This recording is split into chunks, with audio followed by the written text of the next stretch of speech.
Estos son nuestros datos del tema del día de hoy. La primera Ley Federal de Transparencia y Acceso a la Información Gubernamental fue publicada por el presidente Vicente Fox Quesada el 11 de junio de 2002. El IFAI nació como órgano garante del acceso a la información a partir de la citada ley con competencia exclusiva ante el gobierno federal. A partir de la reforma publicada el 7 de febrero de 2014, se dotó de autonomía constitucional al IFAI. Antes de esa reforma, el instituto estaba compuesto por 5 comisionados. Actualmente está conformado por 7 miembros. Con la reforma constitucional de 2014, se amplió el número de sujetos obligados en materia de transparencia para abarcar a los partidos políticos, a los sindicatos, a los fideicomisos y a las personas físicas o morales que sean beneficiados con dinero público, así como al Congreso de la Unión, al Poder Judicial y los demás órganos constitucionales autónomos. La actual comisionada presidenta del IFAI se llama Jimena Puente y es la tercera mujer en presidir a esta autoridad. En 2013 aumentaron 23% las solicitudes de información en México. Esos fueron nuestros datos y vamos contigo, Pedro.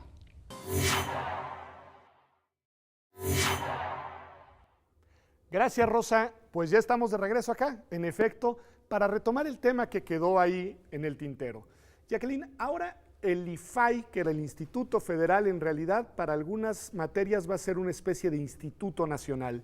Ayúdanos a entender en qué sentido. Sí, en el sentido de que cuando el ciudadano va a alguna entidad federativa, solicita información y el órgano garante, digamos, no le satisface su respuesta, siente que el del Estado, que no es una respuesta satisfactoria, entonces puede recurrir ante el IFAI. Pero también lo puede hacer por la vía de que el órgano garante de la entidad federativa le pueda solicitar al IFAI que intervenga. Es decir, puede ser por el ciudadano, por el órgano garante de la entidad federativa, o el IFAI puede atraer el caso cuando considere que es de una gran relevancia, ¿no? Y gran relevancia, quiero decir, pues en la historia del acceso a la información, pues hay casos en donde, por ejemplo, deuda pública de los estados, ¿no? Que han sido temas muy controvertidos y temas de enorme interés para la ciudadanía, grandes deudas que se contratan por los gobiernos estatales y que luego los órganos garantes dicen esa deuda no se debe dar a conocer porque puede afectar la estabilidad financiera. Entonces, y si tú lo comparas con lo que ha hecho el órgano federal, pues verás que deuda pública son recursos públicos y por lo tanto se va a pagar esa deuda con recursos públicos, tiene que ser transparente. Es un buen ejemplo. Óscar, estos son 3 supuestos distintos, diferentes y complicados. Uno, aquel en el que el ciudadano, digamos, se duele de que su derecho no fue debidamente garantizado y entonces va con ustedes. El segundo... No, sí, son, digamos, estos 3. Yo el que a mí me considero que me gusta más, por decirlo así, entendiendo que este es un derecho ciudadano, es en el cual el ciudadano va a pregunta, no le contestan y el órgano garante, lamentablemente por alguna circunstancia, avala esa opacidad, si es información pública, entonces obviamente el ciudadano va, que aquí va a ser muy importante, nosotros ya propusimos la forma en que se va a procesar los procedimientos y los tiempos y los plazos para este tipo de cuestiones, porque a lo mejor el órgano federal tendrá que requerir alguna información adicional, bueno, una serie de cuestiones. Pero ese no se ve problemático, pero veamos los otros dos que están más complicados. A mí de verdad lo digo por venir de un órgano estatal, que yo vaya al federal a pedirle que intervenga, pues es como diciendo a qué te dedicas, ¿no? Es reconocer. Yo entiendo que puede haber presiones políticas, puedo entender este tipo de cuestiones, esa era la lógica, pero primero resolvería yo. Sé que esto también tiene que ver con un contrapeso, lo cual lo veo muy bien. Resolvería como órgano garante y si mi resolución no es satisfactoria por el ciudadano tiene esa posibilidad. Pero no tú avientas la papa caliente. No aviento porque se me hace desde mi perspectiva, ¿no? Entiendo que está esa posibilidad.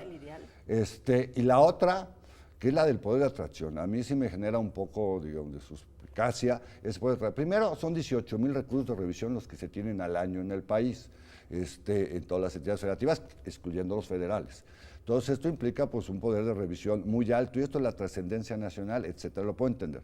Yo lo que creo, y en nuestra propuesta que hemos entregado, es que debe acotarse a casos como este tipo, el de la deuda, etcétera, donde haya recursos federales o su importancia, porque si no se puede volver una cuestión muy discrecional o decir, bueno, es que yo tengo que estar enterado de todos los recursos de revisión que se interponen o, digamos, tener algún criterio de atracción. No puede dejarse, desde mi punto de vista, hay que acotarlo en la ley.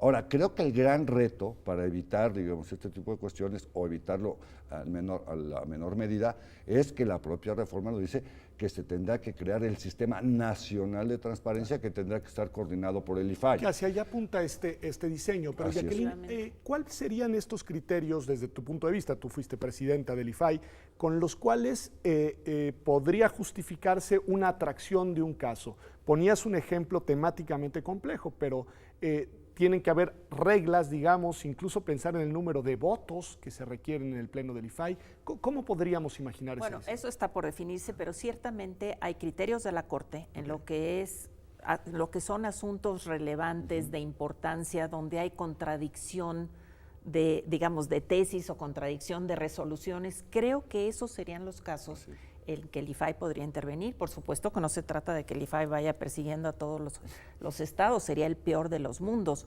pero sí los temas que salgan a la luz pública por la dificultad para procesarlos en los estados, para lograr que los sujetos obligados en los estados o los gobiernos den la información y pongan como rehén al órgano garante del estado.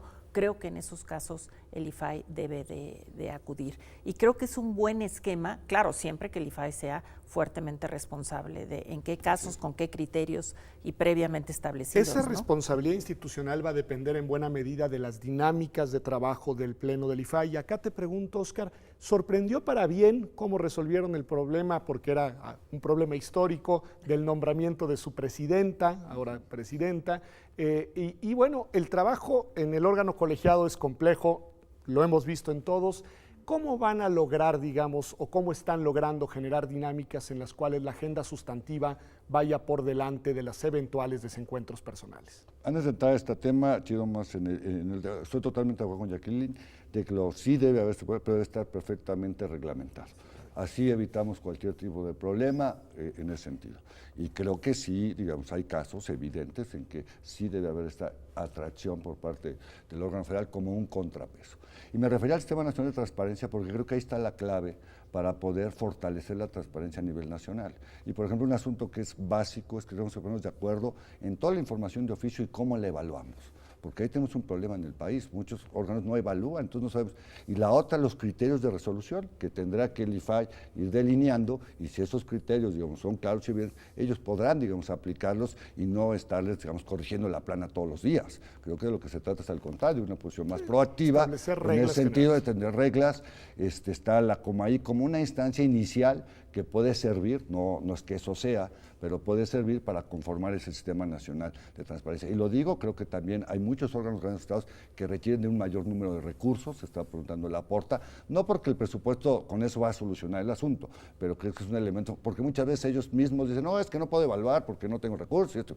Creo que sí hay casos, porque tenemos estados que tienen 2 pesos per cápita, digamos, anuales, contra estados que traen 18 pesos, digamos, anuales per cápita. Entonces ahí tenemos un problema. Y sobre este asunto, bueno, pues obviamente la experiencia que tenemos varios de los que estamos ahí en haber trabajado en órganos garantes, la experiencia que, digamos, pasó en el IFAI, pues obviamente es una llamada de atención, pues para sentarse, discutir, analizar y ponerse de acuerdo y, como tú lo dices perfectamente, pues poner siempre por delante, digamos, la misión que estamos ahí, que nos acaba de confiar el Senado de la República y que eso está por delante. Obviamente mucha gente dice, bueno, pues llevan un mes, están en su luna de miel, etcétera, etcétera. Esperemos que la luna de miel perdure en este tiempo y ser muy respetuosos también de las posiciones disidentes que en cualquier momento se puedan presentar. Es un órgano colegiado, digamos, es parte de sus características, pero que esto, digamos, no genere una ruptura o grupos al interior del propio IFAI, y creo que por la experiencia, no solo del IFAI, lo digo, sino de muchos órganos de los estados,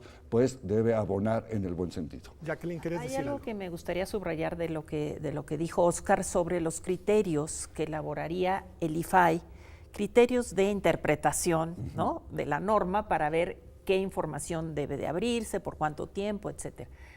Creo que ese es uno de los grandes debates que debe de resolverse en las leyes generales. Es decir, ¿cuál va a ser realmente la naturaleza del IFAI?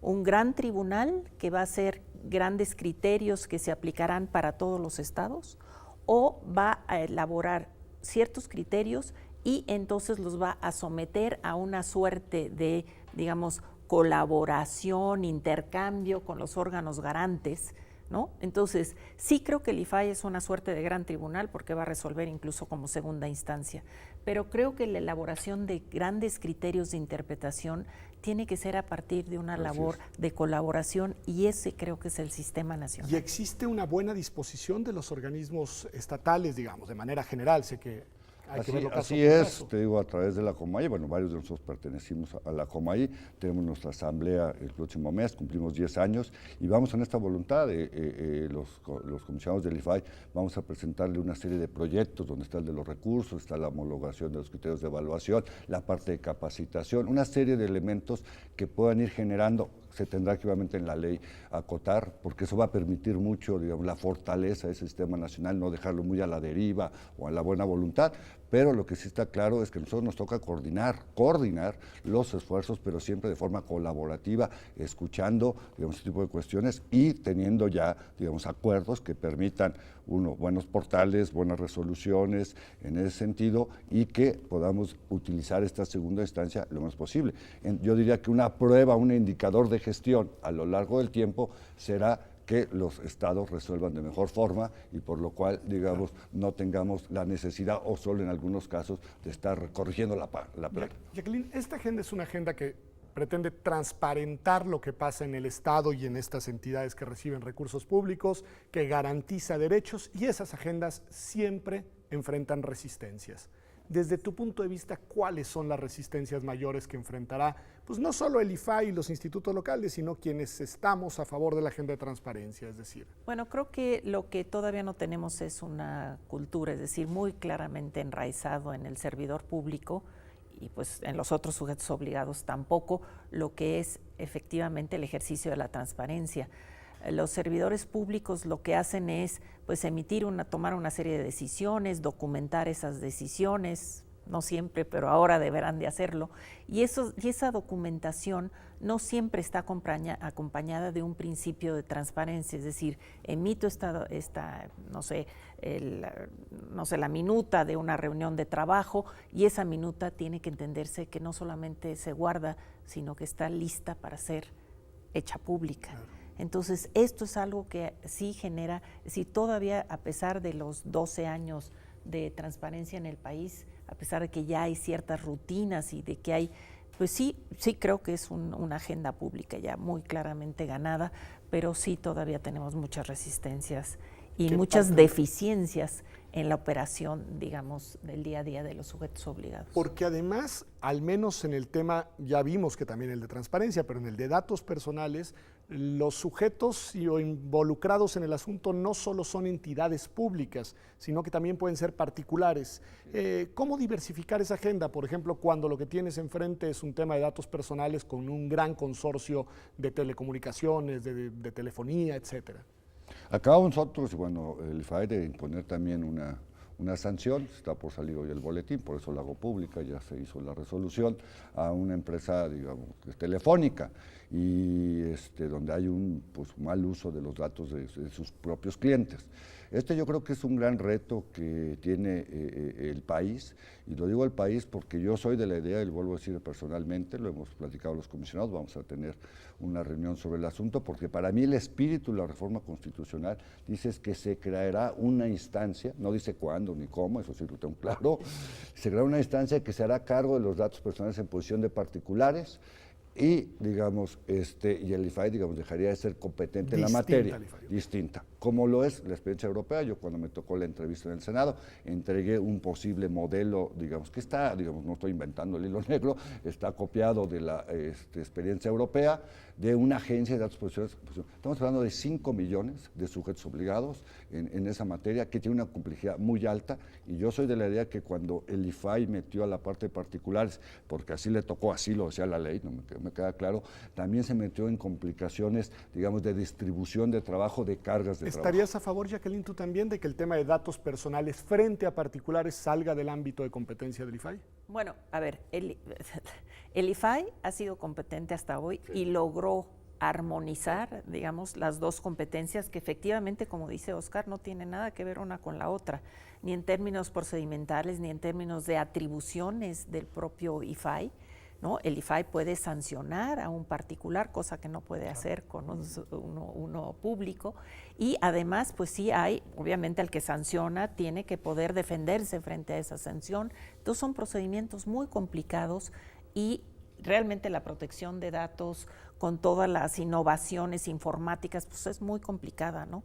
Pero entonces sí creo que el mejor modelo con estas nuevas competencias en materia de acceso para el IFAI sería que estuviera en otro organismo, pero sí requeriría ser un organismo autónomo. Sí. Con características similares. Similares. Se nos va el tiempo y se nos va en serio, pero hay una pregunta que no puedo dejar de hacerte, Oscar, que es, el IFAI ya nos han dicho que revisa las decisiones de distintas instancias, que se vuelve una instancia de control, que es una instancia, decía Jacqueline, una especie de tribunal en la materia. Bueno, ¿y quién revisa las decisiones del IFAI? ¿Qué pasa si ustedes a la mera hora, en vez de ser proactivos, digamos, desisten del ejercicio de sus atribuciones constitucionales? O sea, tú te refieres a recursos que pueda tener el mismo IFAI, No, sí mismo. Esos me quedan claros, pero no, más bien a las decisiones como órgano garante que tomarán ustedes. No, bueno, pues obviamente el juez por su casa empieza y queremos obviamente pues manejar una política de transparencia muy abierta, muy proactiva desde el propio portal. Estamos tratando de reformar el portal. Hay temas sensibles como el asunto de los viajes, como el asunto de los sueldos, como el asunto, ese tipo de cuestiones. Estamos haciendo micrositios específicos de lo que se llama transparencia proactiva y obviamente nos queda claro que nosotros no podemos irle a pedir a un sujeto obligado, digamos, que sea totalmente transparente, que entregue toda la información si no empezamos por nuestra casa. Creo que en el IFAI había muchas cosas, digamos, que estaban ahí, pero que hay que redimensionarlas, ponerlas en lo que es la discusión actual y sí tenemos que ser un ejemplo, digamos, en la materia. Pero yo creo que el que vigila al IFAI es el ciudadano, es decir, el control de la legalidad del IFAI es el ciudadano, que es el titular del derecho. Es decir, él no hay nadie más, no hay un... Además, las resoluciones del IFAI son definitivas, inatacables. Es la sociedad civil la que hay va que a darle estar, los insumos para que nos pueda vigilar, porque si no le damos insumos es difícil que... Los tiene y ha probado Pues, tenerlos. Pues yo con este punto tan importante me quedo. Yo estoy de acuerdo, creo que nos toca a nosotros, nos toca a los que estamos fuera del IFAI, igual que fuera de las demás instituciones de garantía del Estado mexicano, generar el contexto de seguimiento y de exigencia, y sobre todo nos toca a quienes estamos aquí en la universidad, que es un espacio que también es sujeto obligado, nos decía Oscar Guerra, y tiene razón, pero que también es, digamos, el foro desde el cual se puede generar y se debe generar una conciencia crítica frente a las autoridades para la garantía de los derechos. Regresamos en Observatorio, ahora a nuestra sección desde el campus, en el que platicaremos con María Marván sobre un tema muy importante, el tema de las cuotas para la integración de los órganos de representación democrática. No se vaya, volvemos. Ejercemos nuestro derecho de acceso a la información. Si nosotros no estamos dispuestos a buscar la información que requerimos para los aspectos más distintos de nuestra vida cotidiana, es probable que esta agenda, que tiene tanto potencial, lejos de ir aumentando su calidad y su apertura, se vuelva una agenda opaca. Esto fue Observatorio. Acompáñenos la próxima semana aquí en TV UNAM, el martes a las 9 de la noche.